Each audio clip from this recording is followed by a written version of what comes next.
تو یہ بات ہمیشہ یاد رکھنے کی ہے. کبھی ماں باپ کی شکایت نہیں کرنی چاہیے کہ ہمارے ماں باپ نے ہمیں کچھ نہیں دیا، کچھ جائیداد نہیں چھوڑا. کوئی شکایت زبان پر لانے کی ضرورت نہیں. ہمارا وجود اور ہمارا اسلام اور ایمان یہی ہمارے لیے ماں باپ کی طرف سے بہت بڑا انعام اور بہت بڑا تحفہ ہے. ایک آدمی حضور اقدس صلی اللہ علیہ وسلم کی خدمت میں حاضر ہوا اور عرض کرنے لگا، یا رسول اللہ علمنی واوجز، آپ مجھے کچھ نصیحت فرمائیے. اور آپ کی نصیحت کیسی ہو؟ مختصر ہو، کنڈیشن بھی لگائے ہو.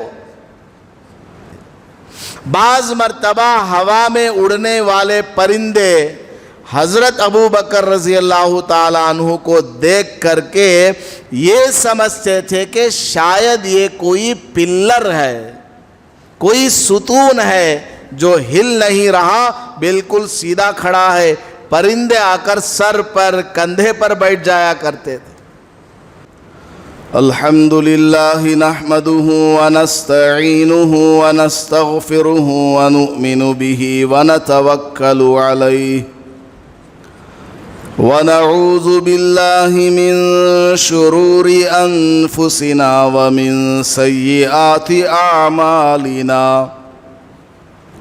من يهده الله فلا مضل له ومن يضلله فلا هادي له ونشهد أن لا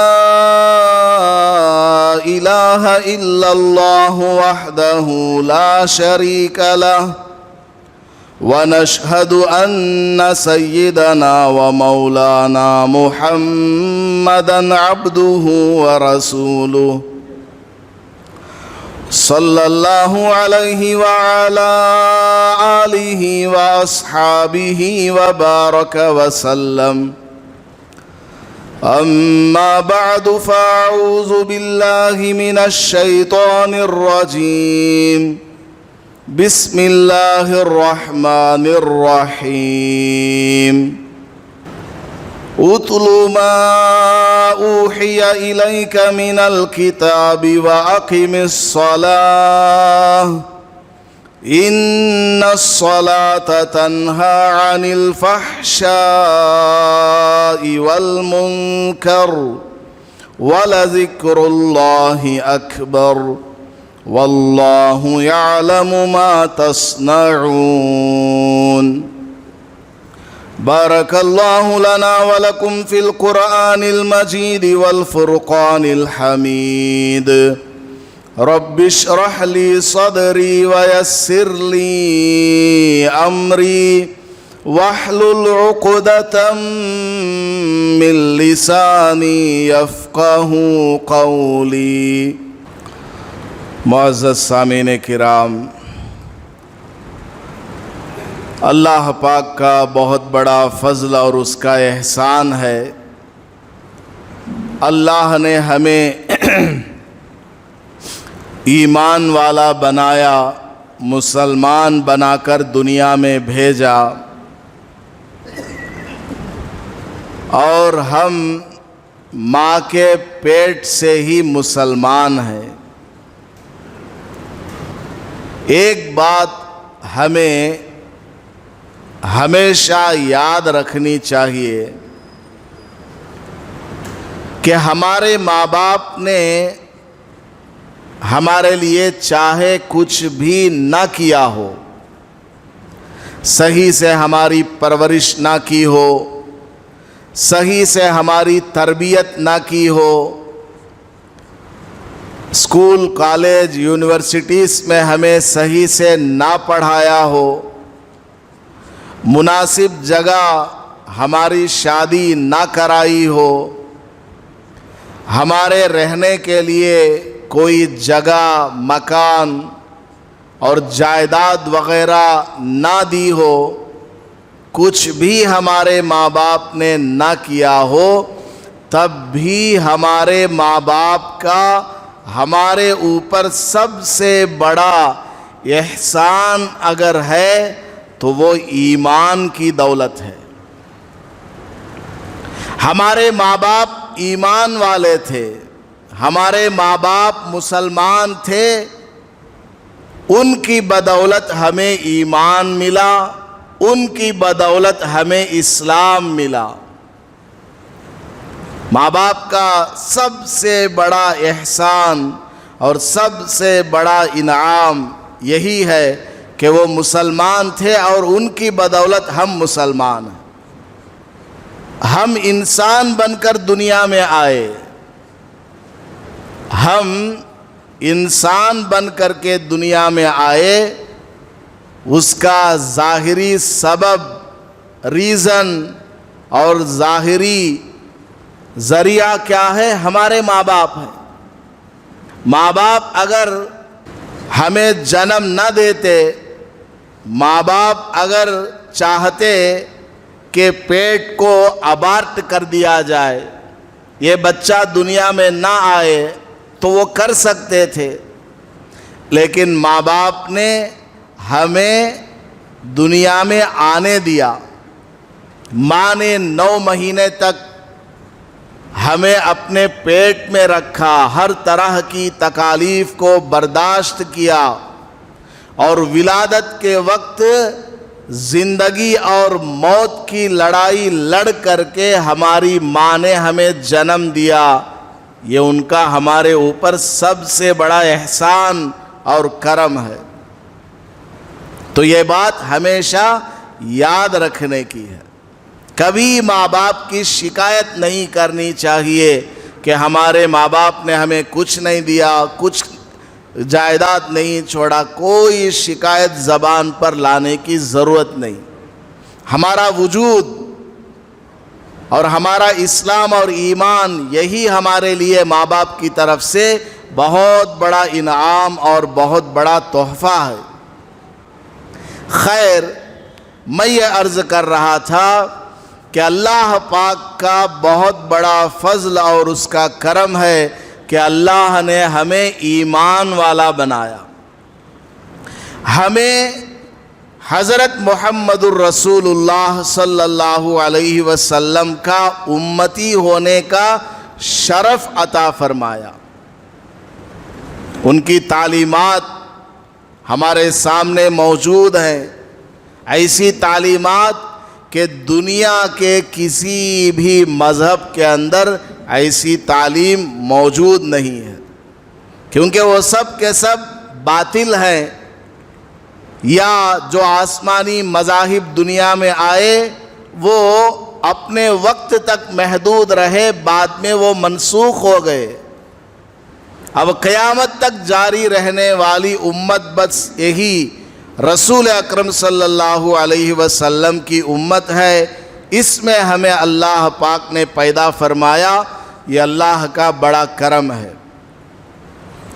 رسول اکرم صلی اللہ علیہ وسلم صحابہ کو چھوٹی اور بڑی نصیحت فرمایا کرتے تھے۔ کبھی آپ کا خطبہ لمبا ہوتا تھا، کبھی آپ کا خطبہ چھوٹا ہوتا تھا، کبھی ایک جملے میں ساری بات کہہ دیا کرتے تھے۔ موقع محل کے اعتبار سے کسی سائل کے سوال کے جواب میں آپ بہت بہترین نصیحت فرمایا کرتے تھے۔ ایک صحابی ہے حضرت ابو ایوب انصاری رضی اللہ تعالیٰ عنہ، وہ فرماتے ہیں جاء رجل الی النبی صلی اللہ علیہ وسلم فقال، ایک آدمی حضور اقدس صلی اللہ علیہ وسلم کی خدمت میں حاضر ہوا اور عرض کرنے لگا، یا رسول اللہ علمنی واوجز، آپ مجھے کچھ نصیحت فرمائیے، اور آپ کی نصیحت کیسی ہو؟ مختصر ہو، کنڈیشن بھی لگائے ہو۔ حضور صلی اللہ علیہ وسلم صحابہ کے مزاج شناس تھے، سامنے والے کی رعایت کیا کرتے تھے، جو آدمی جیسی بات چاہتا تھا ویسی نصیحت کر دیا کرتے تھے۔ تو وہ صحابی آئے اور حضور سے عرض کرنے لگے، آپ مجھے نصیحت فرمائیے اور مختصر نصیحت کیجئے، زیادہ لمبی چوڑی بات ہوگی میں یاد نہیں رکھ پاؤں گا۔ آپ صلی اللہ علیہ وسلم نے ارشاد فرمایا، اچھا بھائی ٹھیک ہے، زیادہ لمبی بات تمہیں یاد نہیں رہتی ہے، ہم تم کو نصیحت کیے دیتے ہیں۔ آپ صلی اللہ علیہ وسلم نے ارشاد فرمایا، اذا قمت فی صلاتک فصلی صلاۃ مودع۔ اے اللہ کے بندے سن لے، پہلی نصیحت، 3 نصیحتیں آپ نے فرمائی ہیں، انتہائی قیمتی 3 نصیحتیں رسول اکرم صلی اللہ علیہ وسلم نے فرمائی ہے۔ اگر وہ ہماری زندگی میں آ جائیں تو ہماری زندگی کامیاب ہو جائے، ہماری زندگی کے اکثر مسائل کا بلکہ تمام مسائل کا حل ہو جائے۔ بڑی قیمتی نصیحت آپ صلی اللہ علیہ وسلم نے فرمائی ہے۔ آپ نے فرمایا، اذا قمت فی صلاتک، اے اللہ کے بندے جب تو اپنی نماز شروع کرے، جب تو نماز کی نیت باندھنے لگے، فصلی صلاۃ مودع، تو اس طرح نماز پڑھو جیسا کہ تمہاری یہ آخری نماز ہے،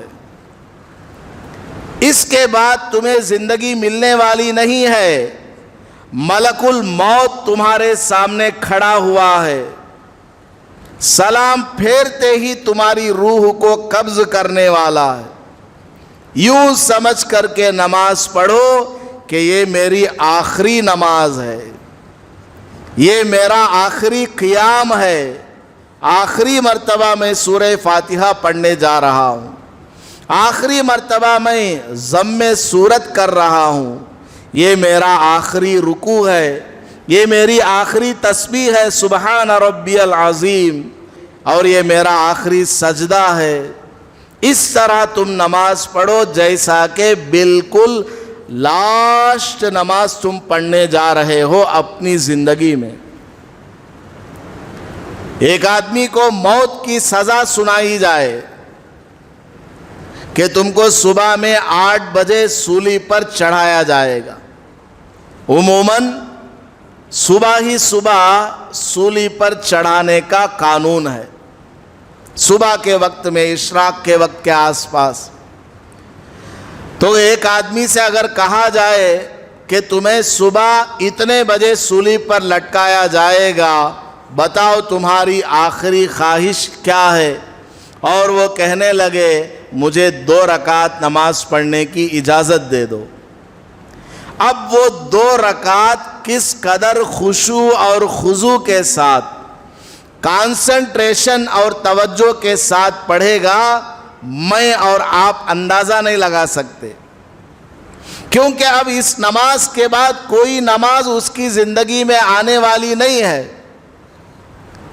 نماز کے بعد اس کو لے جایا جائے گا، سولی پر لٹکا دیا جائے گا، زندگی کی آخری نماز ہے، زندگی کا آخری سجدہ یہ کرنے والا ہے، آخری دعا یہ مانگنے والا ہے۔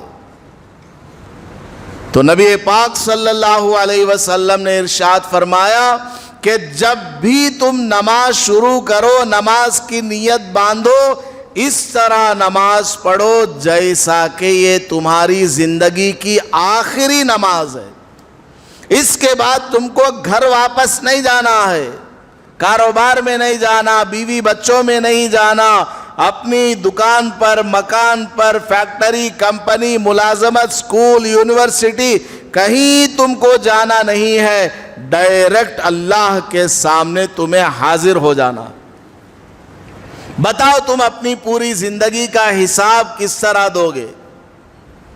40-50 سال کی تمہاری زندگی گزری ہے، اس پوری زندگی کا اب اس نماز کے بعد حساب لیا جائے گا، تم سے سوال ہونے والا ہے، تو تم کس طرح نماز پڑھو گے؟ اس طرح نماز پڑھو۔ اور صحابہ رضی اللہ تعالی عنہم اسی طرح نماز پڑھتے تھے۔ حضرت ابو بکر صدیق رضی اللہ تعالیٰ عنہ کے بارے میں روایت میں آتا ہے، جب وہ نماز کے لیے کھڑے ہوتے اس طرح کھڑے ہوتے جیسے کسی لکڑی کو زمین میں گاڑ دیا گیا ہو، بالکل وہ ہلتے نہیں تھے، ایک دم اوبیڈینٹ بن کر، مؤدب بن کر کے، ادب کے ساتھ، توجہ کے ساتھ نماز پڑھا کرتے تھے۔ بعض مرتبہ ہوا میں اڑنے والے پرندے حضرت ابو بکر رضی اللہ تعالیٰ عنہ کو دیکھ کر کے یہ سمجھتے تھے کہ شاید یہ کوئی پلر ہے، کوئی ستون ہے جو ہل نہیں رہا، بالکل سیدھا کھڑا ہے۔ پرندے آ کر سر پر، کندھے پر بیٹھ جایا کرتے تھے۔ صحابہ رضی اللہ عنہم اس قدر کامل توجہ کے ساتھ نماز پڑھتے تھے۔ ایک صحابی جہاد کے لیے نکلے، گدھے پر سوار ہو کر کے جہاد کے لیے نکلے، راستے میں ان کا گدھا مر گیا۔ وہ صحابی بہت پریشان ہو گئے کہ میرا گدھا مر گیا، اب میں اتنا لمبا سفر کیسے طے کروں گا؟ اللہ کا حکم میں کیسے پورا کروں گا جہاد والا؟ آپ نے مصلی بچھایا، نماز پڑھی، اور ایسی نماز پڑھی، اللہ سے دعا مانگی، اے اللہ اس گدھے کو زندہ کر دے، میرا سفر پورا ابھی نہیں ہوا ہے۔ نماز کا سلام پھیرا تو دیکھتے کیا ہے کہ گدھا زندہ کھڑا۔ صحابہ رضی اللہ عنہم 2 رکعت پڑھ کر کے اپنی ضروریات کو پوری کر لیا کرتے تھے۔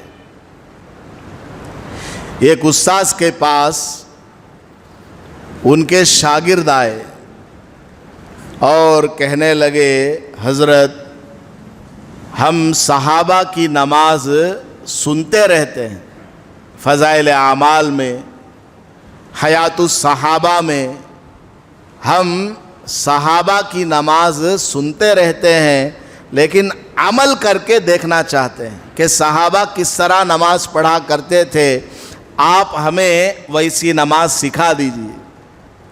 تو استاد صاحب نے، پیر صاحب نے ان سے کہا، ٹھیک ہے آ جاؤ رات میں سکھا دوں گا ویسی نماز۔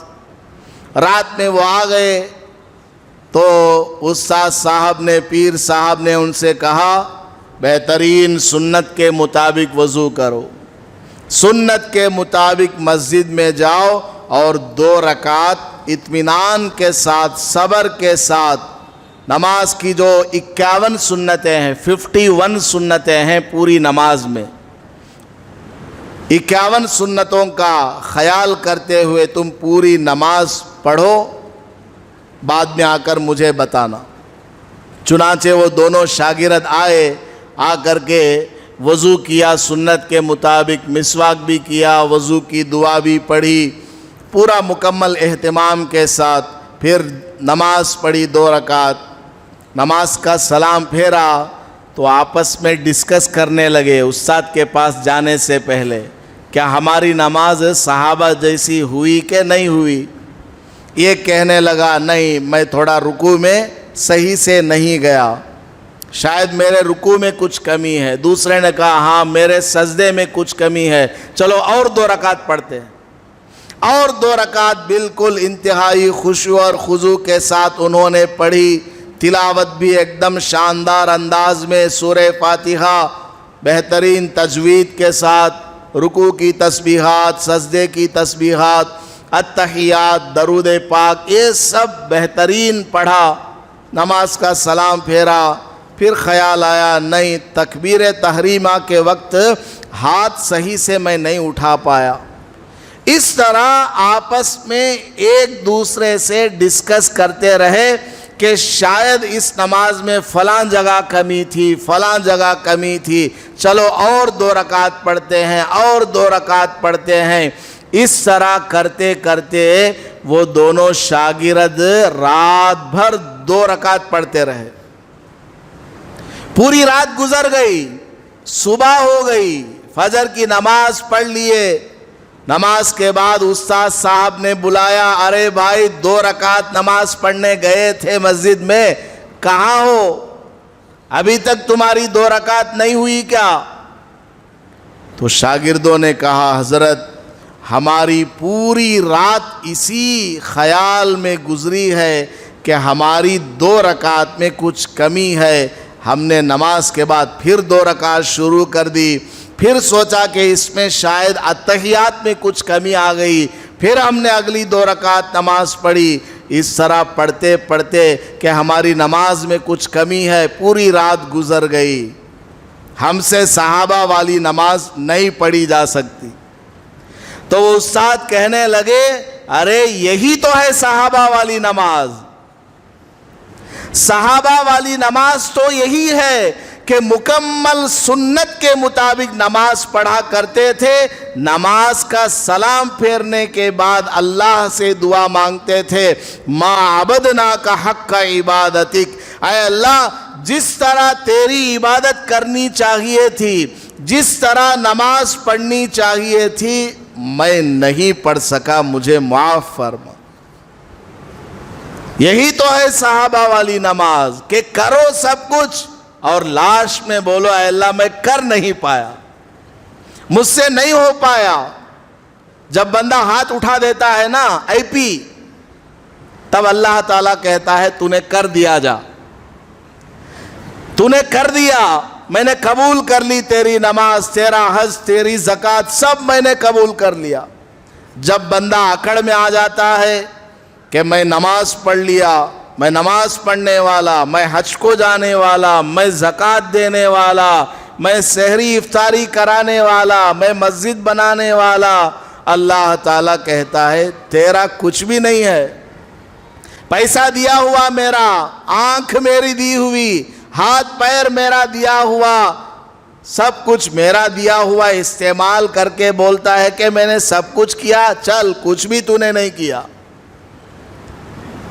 تو نبی پاک صلی اللہ علیہ وسلم نے اس صحابی کو نصیحت کرتے ہوئے فرمایا کہ اے اللہ کے بندے، پہلی نصیحت سن لے، جب تو نماز پڑھے تو اس طرح نماز پڑھ جیسا کہ یہ تیری زندگی کی آخری نماز ہے، پوری توجہ کے ساتھ پڑھ۔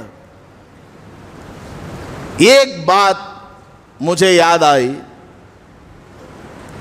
ہم لوگ نماز پڑھتے ہیں، رکوع میں سبحان ربی العظیم پڑھنے کہا گیا، سجدے میں سبحان ربی الاعلیٰ پڑھنے کو کہا گیا، اور کیا کہا گیا ساتھ میں؟ 3 بار پڑھو یا 5 بار پڑھو یا 7 بار پڑھو، یعنی گن کر پڑھنے کا حکم دیا گیا۔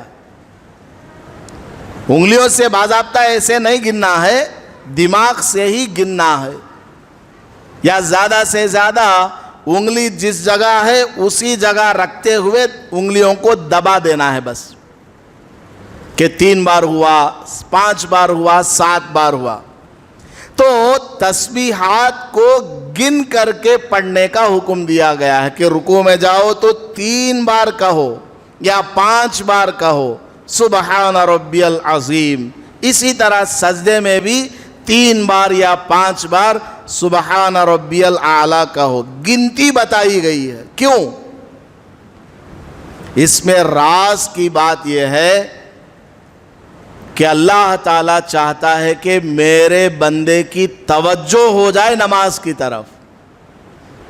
اگر اس کو یہ کہہ دیا جاتا تو رکوع میں سبحان ربی العظیم پڑھا کر، اب وہ زبان سے جتنی دفعہ چاہے پڑھ لیتا، دماغ کام نہ کرتا، صرف زبان چلتی رہتی، انلمیٹڈ ہے نا، زبان چلتی رہتی، دماغ ساتھ نہ دیتا۔ اور کانسنٹریشن کے لیے دماغ اور زبان دونوں کے درمیان کامبینیشن کا ہونا ضروری ہے۔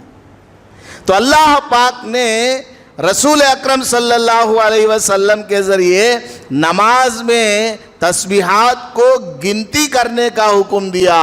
اس کی ایک وجہ یہ بھی ہے کہ آدمی کی توجہ نماز میں لگے کہ 3 مرتبہ اس کو پڑھنا ہے۔ سبحان ربی العظیم، توجہ کے ساتھ وہ پڑھے گا۔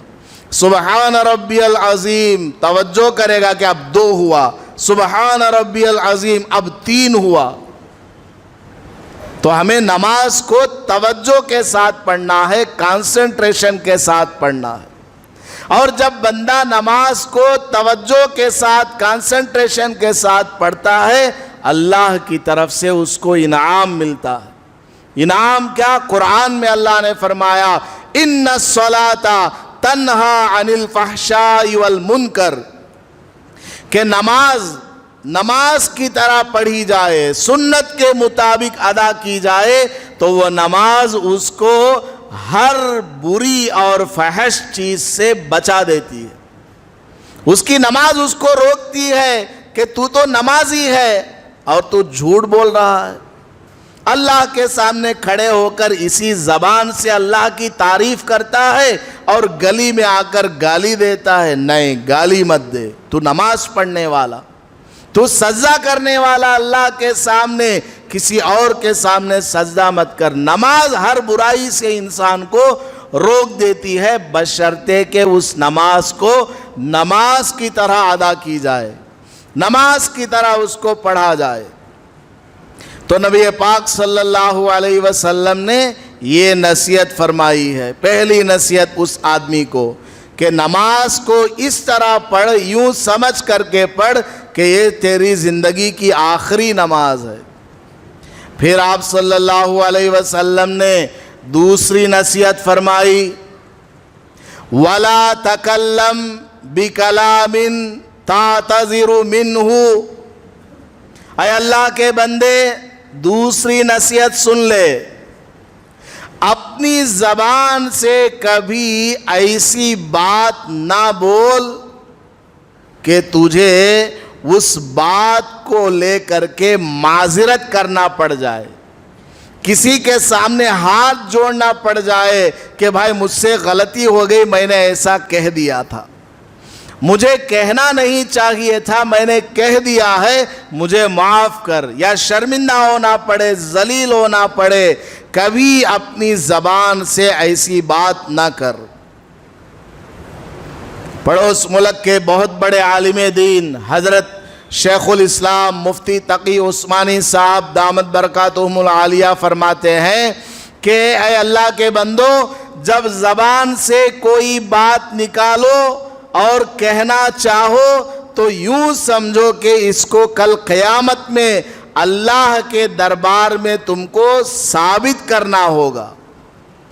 جو بات تم اپنی زبان سے نکالنے جا رہے ہو، اللہ کے کورٹ میں تم کو اسے پروو کرنا ہوگا۔ سوچ سمجھ کر کے بولو کیا تم بولنے والے ہو۔ حضرت امام شافعی رحمت اللہ علیہ بہت بڑے اللہ والے، ان سے کسی نے پوچھا یا حضرت نے خود بتایا کہ وہ فتویٰ کس طرح لکھتے ہیں، فتویٰ دیتے ہوئے کیا کیفیت ہوتی ہے ان کی۔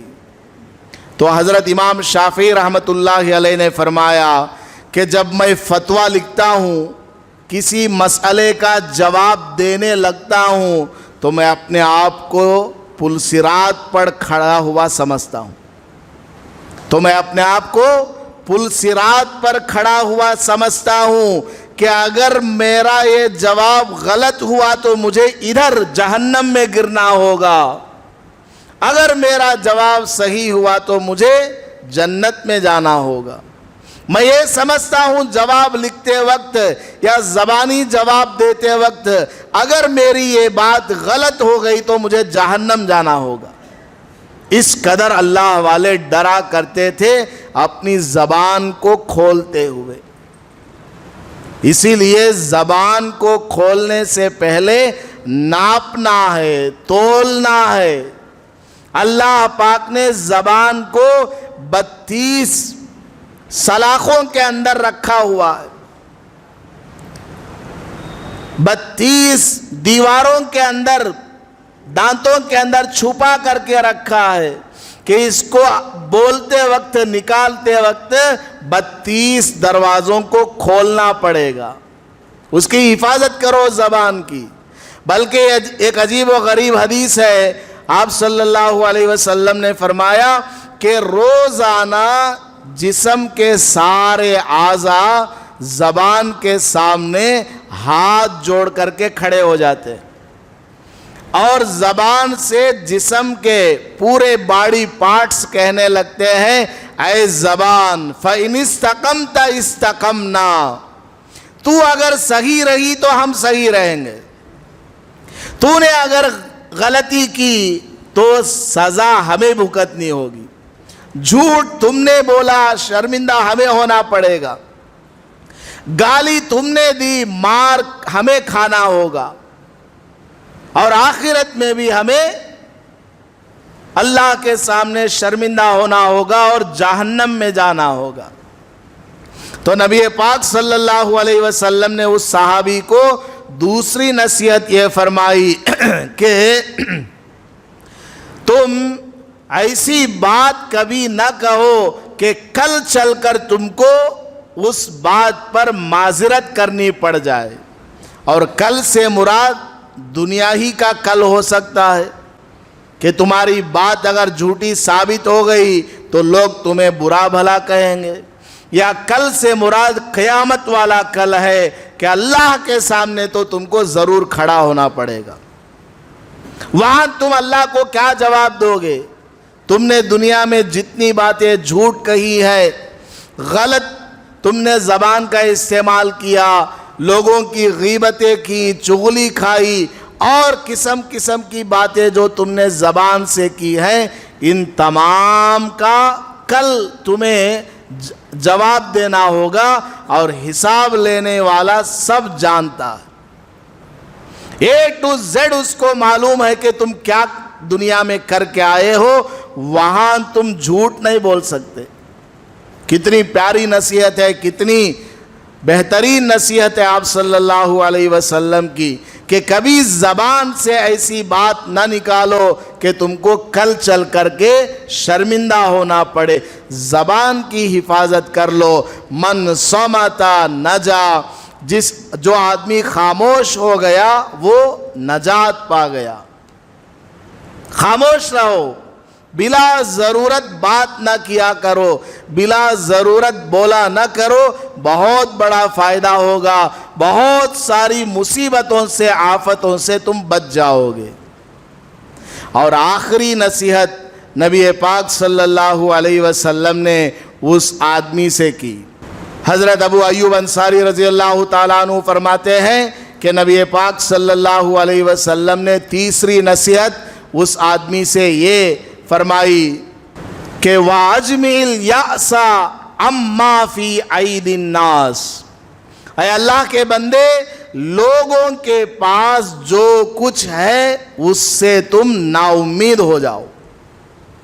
کسی کے پاس مال ہے، کسی کے پاس گاڑی بنگلہ ہے، کسی کے پاس حسن و جمال ہے، کسی کو بہت عزت شہرت ملی ہوئی ہے، کسی کو بہت جسمانی اعتبار سے طاقت اور قوت ملی ہوئی ہے، کسی کا بیک سپورٹ بہت زیادہ ہے، کوئی بہت زیادہ فیمس ہے، کسی کے فالوورز لاکھوں کروڑوں میں ہے۔ نا امید ہو جاؤ سب سے، کسی کی طرف تمہاری توجہ نہ جائے، کسی سے کوئی امید نہ باندھو کہ یہ میرا چڈی دوست ہے، بچپن کا دوست ہے، یہ میرا فلاں کام کر دے گا، یہ میرا شوہر ہے، یہ میرے ساتھ نبھائے گا پوری زندگی، یہ میرے باپ ہیں، یہ میرے ساتھ بھلائی کریں گے، یہ میرا بیٹا ہے، بڑھاپے میں یہ میری خدمت کرے گا، یہ میرا لیڈر ہے، میں نے اس کو ووٹ دیا ہے، یہ میرا فلاں کام کرے گا۔ نہیں، کسی سے کوئی امید نہ رکھو۔ سب انسان ہے، سب انسان ہے، کبھی بھی کسی کو بھی کسی بھی جگہ کسی بھی مقصد کے لیے آپ کو ہاتھ دے سکتے ہیں، دھوکہ دے سکتے ہیں۔ نبی پاک صلی اللہ علیہ وسلم نے فرمایا وَأَجْمِعِ الْيَأْسَ عَمَّا فِي أَيْدِ النَّاسِ، لوگوں کے پاس جو کچھ بھی ہے اس سے تم نا امید ہو جاؤ، بالکل کنارہ ہو جاؤ، اپنی امید اللہ سے باندھے رکھو کہ اے اللہ میں یہ کام کر رہا ہوں، فلاں کی مدد کر رہا ہوں، یا فلاں کو سپورٹ کر رہا ہوں، یا فلاں کی تائید میں کھڑا ہوا ہوں، یا فلاں سے مخالفت کر رہا ہوں، اے اللہ تیری رضا کے لیے کر رہا ہوں، تجھ پر بھروسہ کرتے ہوئے کر رہا ہوں، تیری امید میں یہ کام کر رہا ہوں، اور وہ کام صحیح بھی ہو، نو ٹینشن ہو کر کے آپ رہیں گے۔ اگر آپ نے دوسروں کے بھروسے پر کوئی کام کر دیا، اس سے امید باندھ کر کے رکھا، کوئی گارنٹی نہیں کہ آپ کو فائدہ ہو جائے، کوئی گارنٹی نہیں کہ آپ کامیاب ہو جائے اور آپ کی امید پوری ہو جائے، نہیں، اللہ سے آپ کو امید باندھ کر کے رکھنا ہے۔ ملک عرب کا ایک عجیب واقعہ، بالکل سچا واقعہ ہے۔ سوڈان کا رہنے والا ایک ڈرائیور تھا، وہ کسی عرب کنٹری میں ملازمت کے لیے گیا، ڈرائیونگ کام کے لیے، کسی کفیل کے پاس ویزا وغیرہ لگوا کر کے وہ گیا، ڈرائیونگ کرتا رہا۔ مہینہ آتا تو وہ کفیل اس کو تنخواہ نہیں دیتا تھا، بلکہ اس کے کھانے پینے کے بقدر، اس کی ذاتی ضروریات کے بقدر پیسہ دیتا تھا، بس باقی سیلری کبھی نہیں دیتا تھا۔ اور اس طرح کرتے کرتے 3 مہینے، 4 مہینے، 6 مہینے، سال بھی گزر جاتا، وہ تنخواہ نہیں دیتا تھا۔ وہ اس سے جان چھڑا کر اپنا پاسپورٹ، اقامہ یہ سب لے کر کے اپنے ملک واپس جانا چاہتا تو وہ پاسپورٹ بھی نہیں دیتا تھا، نہ اقامہ دیتا تھا۔ اب سوڈانی بیچارہ غریب کس کو سنائے، کوئی اس کی بات ماننے والا نہیں، پریشان۔ تقریباً 6-7 برس ہو گئے، اسی طرح وہ وہاں پر کام کرتا رہا۔ ایک دن بالکل مایوس ہو گیا اور ہمت کر کے مالک سے سختی کے ساتھ اپنی سیلری کو ڈیمانڈ کیا کہ تم کو سیلری دینا ضرور ہے، اتنے سالوں کی تنخواہ تم نے روک کر رکھی ہوئی ہے، میری بیوی اور بچے پریشان ہیں، میں اپنے ملک جانا چاہتا ہوں، میری پوری تنخواہ دو۔ تو وہ کفیل سوچنے لگا کہ اب بالکل غصے میں آیا ہوا ہے، اب اس کو سیلری تو مجھے دینا نہیں ہے، ایسا کرتا ہوں اس کو کسی کمپلینٹ میں پھنسا دیتا ہوں، کیس کر دیتا ہوں اس کے اوپر۔ وہ گیا اسٹیشن میں، کیس کر دیا، پولیس آ گئی گھر پر اور سوڈانی ڈرائیور کو پکڑ کر لے گئی جیل۔ اس نے پوچھا میرا کیا جرم ہے، کیا میں نے کیا؟ پولیس نے کہا کورٹ میں بات ہوگی۔ جج کے پاس، قاضی کے پاس اس کو کھڑا کیا گیا، ڈرائیور سے کہا گیا کہ تم نے اپنے کفیل کی بیوی کے ساتھ چھیڑ خانی کی ہے، تم نے اپنے کفیل کی بیوی کے ساتھ چھیڑ خانی کی ہے، گھر میں سامان لاتے لے جاتے رکھتے پہنچاتے تم نے فلاں دن چھیڑ خانی کی ہے، یہ تمہارے خلاف کمپلینٹ ہے، جاؤ ریمانڈ میں تم کو رکھا جائے گا۔ اس کو بھیج دیا جیل میں، ریمانڈ میں رکھا گیا، گواہی وغیرہ یہ سب اس میں کچھ وقت لگتا ہے، اس کو ریمانڈ میں جیل میں رکھا گیا۔ پھر کچھ دن کے بعد اس کو پھر عدالت میں بلایا گیا، ادھر اس کی بیوی کو بلایا گیا، کفیل کی بیوی کو، اس کے پورے خاندان والے بھی آئے، بیوی سے پوچھا گیا کیا ڈرائیور نے تمہارے ساتھ چھیڑ خانی کی ہے؟ تو بیوی کہنے لگی ہاں اس نے میرے ساتھ چھیڑ خانی کی ہے۔ شوہر نے سکھا رکھا تھا اگر تم نے نہیں کہا تو پھر ساری بات سامنے ظاہر ہو جائے گی اور مجھے پورے 6-7 برس کی تنخواہ اس کو دینی ہوگی، اتنے لاکھ ریال۔ پھر اس کو ریمانڈ پر بھیج دیا گیا۔ اب آخری فیصلہ آنے والا ہے، ججمنٹ، اگلے دن یا چند دن کے بعد۔ اب وہ جیل میں روتا رہا، اللہ سے دعائیں مانگتا رہا، اے اللہ تیرے سوا کوئی میری حاجت روائی کرنے والا نہیں، تجھ سے ہی میں نے امید باندھ کر کے رکھی ہوئی ہے۔ بہت روتا رہا، دعائیں مانگتا رہا، تو اس کے جیل میں ایک عرب کو ڈال دیا گیا۔ اس نے کسی کو کچھ کیا ہوا تھا، تو پولیس والوں نے اسی کے کمرے میں ایک عرب کفیل کو لا کر کے رکھ دیا۔ اب یہ عرب دیکھتا رہا اس سوڈانی کو، بہت دعائیں مانگتا ہے، بہت روتا ہے، بہت نماز پڑھتا ہے۔ اس نے سوڈانی کو بلا کر کے پوچھا، ارے بھائی کیوں، کیا ٹینشن، تو نے کیا جرم کیا ہے؟ وہ کہنے لگا، دیکھو میں نے کوئی جرم نہیں کیا، میرا کفیل مجھے تنخواہ نہیں دیتا تھا، اور میں نے جب مطالبہ کیا تو مجھے اس نے الزام میں پھنسا دیا ہے کہ میں نے بیوی کے ساتھ چھیڑ خانی کی۔ اور عرب بہت چالاک ہوتے ہیں، بہت دماغ ان کا بہت کام کرتا ہے، کھجور کھاتے رہتے ہیں نا ہمیشہ، کھجور، بادام، پستہ۔ تو وہ کہنے لگا، اچھا بھائی سوڈانی سن لے، میں تجھے ایک مشورہ دیتا ہوں، اس پر تو عمل کرے گا تیرا کام بن جائے گا، لیکن کرنا ضرور ہے، اس کے علاوہ کوئی بچنے کا راستہ نہیں ہے۔ وہ سوڈانی ڈرائیور کہنے لگا، ٹھیک ہے بتاؤ کیا کام ہے؟ تو وہ عرب کہنے لگا، دیکھ کل تجھے کورٹ میں پیش کیا جائے گا، قاضی صاحب تجھ سے پوچھیں گے کیا تو نے اس بیوی کے ساتھ چھیڑ خانی کی ہے، اپنے کفیل کی بیوی کے ساتھ چھیڑ خانی کی ہے؟ تو تم قاضی صاحب سے کہہ دینا، ہاں میں نے کی ہے، میں نے چھیڑ خانی کی ہے، قبول لے۔ وہ ڈرائیور کہنے لگا، قبول لوں گا تو میری گردن اتار دیں گے وہ۔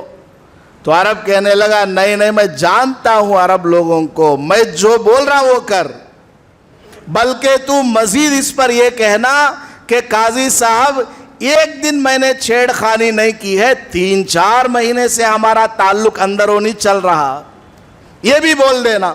سوڈانی پریشان، لیکن کیا کرے گا، اس کے علاوہ کوئی دوسرا راستہ نہیں ہے۔ قاضی صاحب کے پاس عدالت میں اس کو پیش کیا گیا، ادھر کفیل کھڑا ہے، اس کی بیوی اور اس کے پورے خاندان والے، اور ادھر یہ اکیلا بیچارہ سوڈانی غریب ڈرائیور کٹہرے میں کھڑا ہوا ہے۔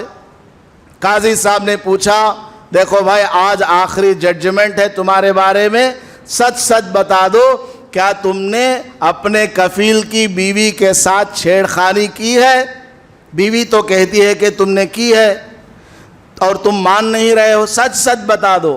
اس نے کہا، جی جب آخری فیصلے کا دن آ گیا ہے، اب میں سچ بولے بغیر کیوں رہوں گا، میں نے چھیڑ خانی کی ہے، اور 1-2 مرتبہ نہیں، کئی مہینوں سے میرا اور کفیل کی بیوی کا غلط تعلق ہے۔ اب یہ سن کر کے وہ بیوی حیران پریشان کہ پورے خاندان والوں کے سامنے میری عزت جا رہی ہے، میں پردہ دار خاتون، شوہر کا پیسہ بچانے کے لیے میں نے جھوٹ بولا ہے، اب اس میں پھنس گئی، پورے خاندان والوں کے سامنے میری عزت جا رہی ہے۔ اس نے فوراً وہاں جج کے سامنے، قاضی کے سامنے کہا کہ قاضی صاحب یہ سوڈانی جھوٹ بولتا ہے، میں نے بھی جھوٹ بولا تھا، دراصل میرے شوہر نے مجھ کو سکھا کر کے دیا تھا کہ تم قاضی کے سامنے ایسا کہنا، اور مقصد اس کا یہ تھا کہ اس کی تنخواہ کو ادا نہ کرنا پڑے۔ 7 سال سے یہ ملازم رکھا ہوا ہے اور تنخواہ نہیں دے رہا ہے۔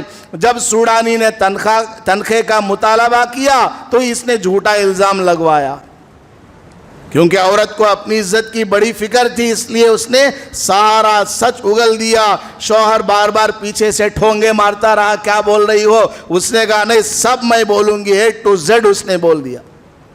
اب قاضی صاحب نے فوراً کفیل کو پکڑا اور کہا 7 سال کی پوری تنخواہ دو اور ایکسٹرا فائن اتنے 1000 ریال تمہارے اوپر ہے، وہ بھی اس سوڈانی کو ادا کرو۔ تو اللہ کی ذات سے اگر کوئی امید باندھتا ہے، کامل توجہ کے ساتھ وہ نماز پڑھتا ہے، دعائیں مانگتا ہے، اللہ تعالیٰ اس کو سن لیتا ہے۔ آخری بات بتاتا ہوں، حضرت جنید بغدادی رحمت اللہ علیہ ایک تالاب کے کنارے سے گزر رہے تھے، آپ نے دیکھا کچھ نوجوان لڑکے اور لڑکیاں تالاب کے کنارے عیش مستی کر رہے ہیں، شراب کے نشے میں پڑے ہوئے۔ حضرت کو بڑی فکر ہوئی، نوجوانوں کو بلایا، پکارا کہ ادھر آؤ، کچھ نصیحت کرتا ہوں۔ وہ نوجوان کہنے لگے ہم آپ کی کوئی نصیحت نہیں سنتے، آپ ہمیں بولیں گے نماز پڑھو، یہ کرو، شراب نہ پیو، عیش مستی نہ کرو، ہمیں یہ سب پسند نہیں ہے، ہم جیسے ہیں ویسے رہنے دو۔ حضرت جنید بغدادی رحمت اللہ علیہ نے فرمایا ارے بھائی میں تم کو کچھ نہیں نصیحت کرتا، بس ایک کام کرنے کو کہتا ہوں، وہ کر لو بس۔ وہ کہنے لگے کیا کرنا ہے بتاؤ؟ تو حضرت جنید بغدادی رحمت اللہ علیہ نے فرمایا جاؤ تالاب میں نہا لو، دھو لو، صاف ستھرے کپڑے پہن کر کے صرف 2 رکعت نماز پڑھو بس، اس کے آگے میں کوئی نصیحت نہیں کرتا۔ 2 رکعت نماز تو پڑھ سکتے ہو نا؟ وہ کہنے لگے یہ بڈھا آدمی ہم سے درخواست کر رہا ہے، چلو کر لیتے ہیں۔ سارے نوجوان اپنے کام سے فارغ ہو کر نہائے دھوئے اور صاف ستھرے کپڑے پہنے، وضو کیا اور نماز کے لیے کھڑے ہو گئے۔ تو حضرت جنید بغدادی رحمت اللہ علیہ ان تمام نوجوانوں کے پیچھے سجدے میں جا کر کے پڑ گئے اور اللہ سے دعا مانگنے لگے، اے اللہ میری بس میں جتنا تھا میں نے کر دیا، اب ہدایت دینا تیرے ہاتھ میں ہے، تیری مرضی، تیرے سامنے کھڑے ہوئے بندوں کو چاہے تو ہدایت دے دے یا ان کو اسی گناہوں کی زندگی میں مبتلا رہنے دے، میرے بس میں جتنا تھا میں نے کر دیا ہے، تیری ہی ذات سے امید لے کر کے میں نے ان کو یہاں کھڑا کیا ہے، اب تو چاہے ان کو ہدایت دے یا گمراہ کر دے۔ لکھا ہے کہ انہوں نے نماز کا سلام پھیرا نوجوانوں نے، تو سب نے آ کر کے حضرت سے کہا کہ آپ ہمیں اپنا مرید بنا لیجیے، آپ ہمیں اپنا شاگرد بنا لیجئے، آج کے بعد سے ہم اپنی زندگی سدھارنا چاہتے ہیں، گزشتہ تمام زندگی سے ہم توبہ اور استغفار کرتے ہیں۔ تو نماز کے اندر اتنی بڑی طاقت ہے، تو نبی پاک صلی اللہ علیہ وسلم نے 3 نصیحتیں کی تھی کہ نماز اس طرح پڑھو جیسا کہ یہ تمہاری زندگی کی آخری نماز ہے، اور اپنی زبان سے کوئی ایسی بات نہ کرو کہ آئندہ چل کر تم کو شرمندہ ہونا پڑے، اور دنیا میں لوگوں کے پاس جو کچھ ہے اس سے نا امید ہو جاؤ، اللہ سے اپنی امید کو باندھ لو، کبھی اس میں تم کو دھوکہ نہیں ہوگا۔ اللہ پاک ہم سب کو عمل کرنے کی توفیق عطا فرمائے، آمین۔ وآخر دعوانا الحمدللہ رب العالمین۔